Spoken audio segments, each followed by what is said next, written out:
नमस्कार मित्रों, एक बार प्रेम से बोलिए संत कवि लक्ष्मी सखी जी महाराज की जय। आज अमर सिद्धि के एक दूसरे महत्वपूर्ण पद के साथ मैं उपस्थित हूँ, प्रोफेसर अमरनाथ प्रसाद। अमर सिद्धि एक ऐसा महान ग्रंथ है जिसका यदि हम सांगोपांग अध्ययन कर लें तो हम आज के इस भाग दौड़ के जीवन में, इस टेंशन से भरे हुए टॉर्चरस जीवन में बहुत कुछ शांति प्राप्त कर सकते हैं। बाबा के जितने भी पद हैं वो बहुत सारगर्भित पद हैं और इनका अर्थ लगाना और उसका विवेचन करना साधारण बात नहीं है। वो पत्थर पर दूध जमाने के समान है। आज उनका एक पद है, वो अमर सिद्धि से लिया गया है और यह राग विभाग में है और अमर सिद्धि के 23 नंबर का पद है। हार चाम के देहिया, हार चाम के देहिया गुमान कोना काम के, सुमिरन करु राम के, छोड़ दे जग जहान के। हार चाम के देहिया गुमान कोना काम के, साहेब दिन्हा देह अपनी, राम राम कहे के। आ से राम राम कहे के, अमर पद लहे के, आखिर प्राण जाई तो केहू ना कही रहे के।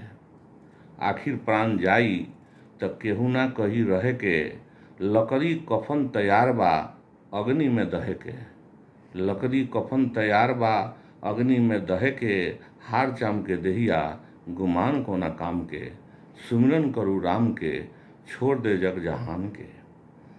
कर न चटाकी एगो कुटी बना के रहे के, सकल भुवन के एक समझानी, राम रस महे के। जियत मुँह से जम्मू से जीते, सुख सागर में बहे के। लक्ष्मी सखी के सुंदर पियवा, लक्ष्मी सखी के सुंदर पियवा, तब फेरू ना भव जल दह के। तब फेरू ना भव जल दह के, हार चाम के देहिया गुमान कोना काम के, सुमरन करू राम के, छोड़ दे जग जहान के। इस पद में संत कवि लक्ष्मी सखी का इशारा ईश्वर प्राप्ति की तरफ है और वह हम तब प्राप्त कर सकते हैं जब पहले हम अपने मन को कंट्रोल करें। हम अपने जो डिजायर्स से पैदा हुए, जो इच्छाएं हैं, जो बलवती है, उससे पैदा होने वाले जितने भी अवगुण हैं उसको जब हम जला देंगे, राख कर देंगे, तो उस अंतरात्मा की आवाज़ को सुन पाएंगे। और इससे क्षणभंगुर शरीर का क्या भरोसा, ये कब समाप्त हो जाएगा, कितना क्षणभंगुर है। और इतना हमारा शरीर क्षणभंगुर है, इससे यदि हमें ईश्वर प्राप्ति हो जाए तो इससे बड़ा कुछ भी नहीं है। और इसलिए वो बार बार हमें आगाह करते हैं कि भाई ईश्वर में थोड़ा ध्यान दो, ईश्वर का ध्यान लगाओ और उस भगवान को प्राप्त करने के लिए कहते हैं कि हार चाम के देहिया गुमान को न काम के, सुमरन करूँ राम के, छोड़ दे जग जहान के। साहेब दिन्हा देह अपनी, राम राम कह के। एक बात ख्याल रखना चाहिए कि हम चूँकि गृहस्थ हैं, यहाँ साधु संत लोग कहते हैं कि छोड़ दे जग जहान के।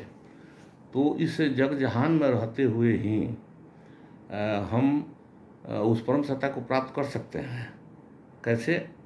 तो बाबा ने एक जगह और लिखा है, इसको हम गलत रूप से इंटरप्रेट नहीं करना चाहिए। एक जगह उन्होंने लिखा है कि जियते मर गईनी तो लौकल ठौर। उस परम सत्ता को मैंने कब प्राप्त किया कि हम समाज में साथ साथ रहते हैं, सब परिवार के साथ रहते हैं, लोगों के नज़र में लगता है कि हम जिंदा हैं लेकिन मैं मर गया हूँ। मतलब हमारा जो काम क्रोध मद लोभ मोह मात्सर्य है इत्यादि जो अवगुण है उसको मैंने मार दिया है। Physically I am dead but spiritually I am alive, ये बाबा का कहना है। एक जगह वो लिखते भी हैं, बात सही भी है, कि जब तक हम एकांत जगह नहीं, खासकर विद्यार्थी जीवन में जब तक आप एकांत में नहीं रहेंगे, एक अपना शांतिपूर्ण जगह नहीं होगा आपके अंदर, तब तक आप कभी भी अपने मंजिल को प्राप्त नहीं कर पाएंगे। एक जगह बाबा लिखते भी हैं कि गांव घर छोड़ के बसे नहीं सरे हूँ, जेमे केहू माया मोह आवे ना केहू। तो इस बाबा का ये मतलब नहीं है कि आप अपने परिवार को साथ छोड़ दीजिए, उसमें रहते हुए आप जो है ईश्वर के प्रति ध्यान रखिए, कर्मवाद भी काम कीजिए और ईश्वरवाद भी रखिए, भक्ति योग भी रखिए और कर्म योग भी रहिए, दोनों का तालमेल होना चाहिए, तभी जीवन में आप सफलता को प्राप्त कर सकते हैं। साहेब दीना देह अपनी राम राम कहे के, आ से राम राम कहे के अमर पद लहे के, क्योंकि भगवान ने हमें यह शरीर प्रदान किया है, इसीलिए किया है कि हम भगवान का गुणगान करें।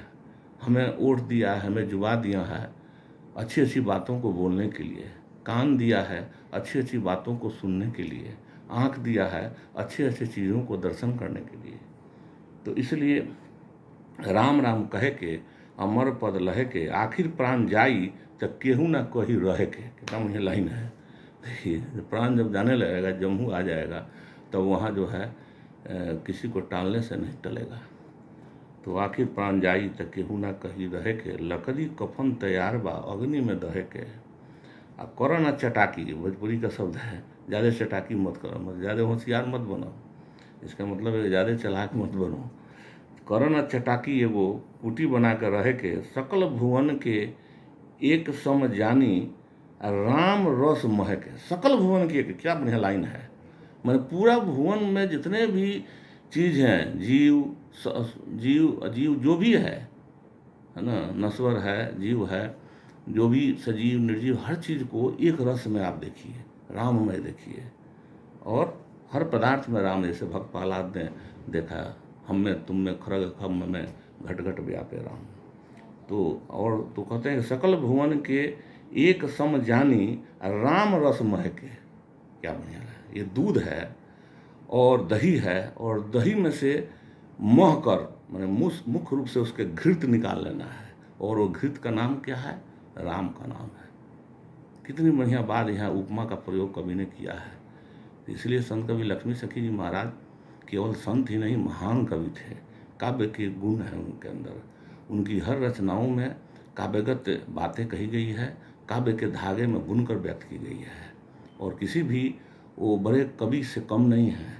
अंतर यही है कि उनकी रचनाएं भोजपुरी भाषा में है, और भोजपुरी भाषा इस तरह भी एक मार्जिनलाइज लैंग्वेज हो गई है हमारे बिहार में, कम उस पर ध्यान देते हैं।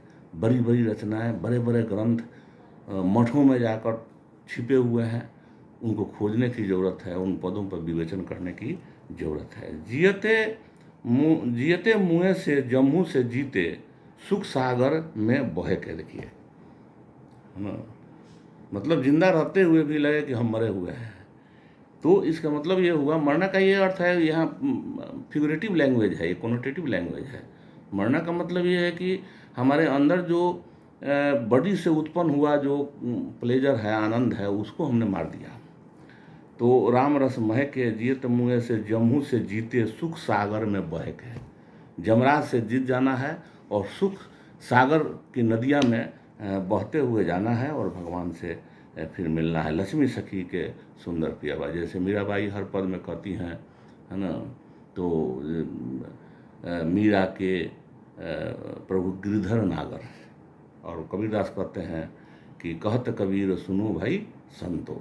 उसी प्रकार संत कवि लक्ष्मी सखी जी महाराज ने अपने जितने भी पद उन्होंने लिखा है, उसके अंत में जरूर उन्होंने कहा है कि लक्ष्मी सखी के सुंदर पियवा तो फेरू न भव जल दह के। जब ऐसा करेंगे, जब अपने अध्यात्म को पहचान जाएंगे, जब अपनी अंतरात्मा की आवाज़ को पहचान जाएंगे, जब आप यह समझ जाएंगे कि मैं कौन हूँ और मेरा काम क्या है, इस धरती पर मेरा मकसद क्या है, उस दिन फिर जो है आप भव जल के बंधन से दूर हो जाएंगे। और फिर दहने का नाम नहीं है, उतराने का नाम नहीं है, बल्कि आप बहुत ही आनंदमय जीवन व्यतीत करेंगे। तो यह जीवन को आज के इस भाग दौड़ के जीवन में, जहाँ बहुत ज़्यादा पारिवारिक टेंशन है, बहुत ज़्यादा सामाजिक टेंशन है, तो उससे दूर हटने के लिए और उसको कंट्रोल करने के लिए बाबा द्वारा जो विरचित जो महाग्रंथ है, उनका सांगोपांग अध्ययन करने की ज़रूरत है।